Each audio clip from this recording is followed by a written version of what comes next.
The Xbox Classic was my very first games console that I received nice bright and early on Christmas morning way back in 2006. With games such as Halo 2, Star Wars Battlefront 2, Need for Speed Underground 2, The Simpsons Hit Run, The Legend of Spyro, Crash Tag Team Racing, Lego Star Wars, Super Monkey Ball Deluxe, Burnout Takedown 3, and that's just to name a few. Xbox played a significant role in my childhood growing up, and to this day, I still own that very same console, as well as my Xbox 360 too, which, as you can see by the wear and tear, has also been a part of many special childhood memories. So if I have such a fondness for Xbox and what it's meant to me growing up, then why would I buy an Xbox One or an Xbox Series X? Why would I replace it with a PlayStation and defect to the dark side of the console wars? Well, I'm glad you're here, because this is why I replaced my Xbox with a PlayStation.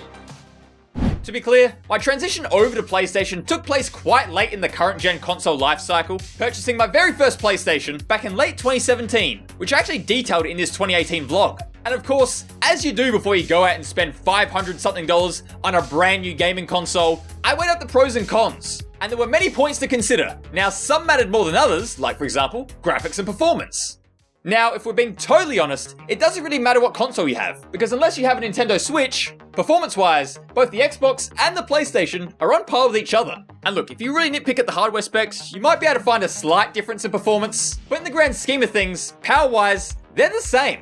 Another thing to consider were the online services, an argument which definitely leans in Xbox's favor. Now you've got to remember, when I bought my PS4 Pro back in late 2017, PlayStation Plus wasn't the same as it is now. You didn't have access to a catalog of premium PlayStation titles like you do now with PlayStation Plus Premium. And sure, you had the free PS Plus games of the month, but that pales in comparison to the Goliath library that is Xbox Game Pass, which even in 2017 launched with stellar Xbox titles such as Halo 5, Gears of War Ultimate Edition, Saints Row 4, Bioshock, and NBA 2K16, just to name a few. All of that with Xbox Live as the cherry on top for all your online gaming goodness. And you're set, right? Xbox should be the no-brainer. But if that's what you thought, you'd be poorly mistaken, and for two reasons. One, when it comes to buying video games, I've always been very old school with it, in that I see it as building a collection of gaming memories to go back to whenever you want. I've never sold or traded a game in for credit towards a new one, and unless I broke or lost it as a kid growing up, I still own every game I've ever bought.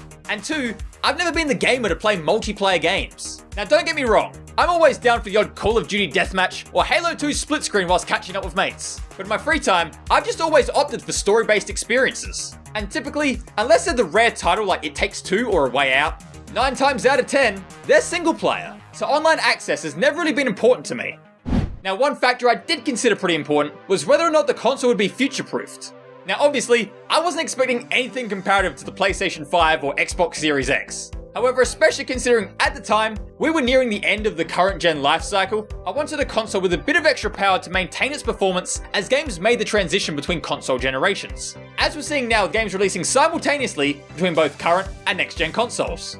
Unlike the previous models, the PS4 Pro provides super sampling through its PS4 Pro enhanced functionality, allowing games to be rendered up to 4K at a locked 30 frames per second, or at 1080p with a buttery smooth 60 frames per second. At the time, the Xbox One X had yet to be released, with the PS4 Pro being the only console on the market that can achieve such graphical fidelity and overall power. And I know I've said it before, but as someone who absolutely loves beautiful graphics in video games, it definitely seemed like the right choice.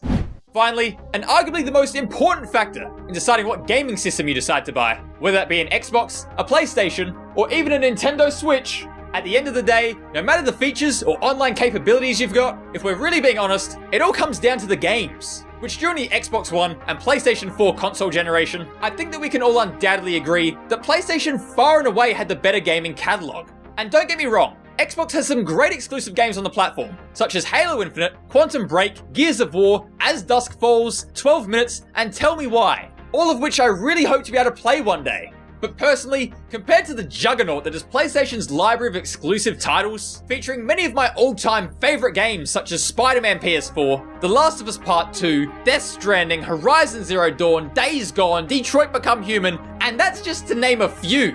Not to mention all the third-party games which are available on both platforms. And to me, you've got to give PlayStation their props when it comes to their A+ level of game selection. And I know Xbox has some other great exclusives too, like Sea of Thieves, Forza Horizon 5, Sunset Overdrive, and Titanfall, but compared to the behemoth that is PlayStation's lineup of exclusives, when it comes to game selection, and particularly for someone like me who's a single-player gamer, PlayStation was just the easy choice. Now look, I know I said that was our last one, but there is one more factor we have to discuss. That being the price. At the time I picked up my console, there was a PS4 Pro bundle available, which included the console and a copy of NBA 2K18 for $499, which you can actually see here in my old 2018 vlog. And as someone who's a big, and I mean big NBA fan, knowing I would get hours upon hours of playtime out of that game, 3 years to be precise, that just finalized my decision to buy my very first ever PlayStation. At the end of the day, the Xbox and PlayStation are both phenomenal gaming consoles, and the healthy competition between the two companies allows the industry to thrive, pushing each one to innovate and improve on their products from the last, which ultimately benefits us the consumer with the very best they have to offer. But for me at the time, and for right now with the games I want to play and the stories I want to experience, the PS4 Pro is my go-to console of choice. And although the brand new PlayStation 5 console released around 2 years ago at this point, as great of a console as it is, as of right now, I'm not planning to buy one, and I don't think you should either. And if you want to find out why, click on this video to find out more.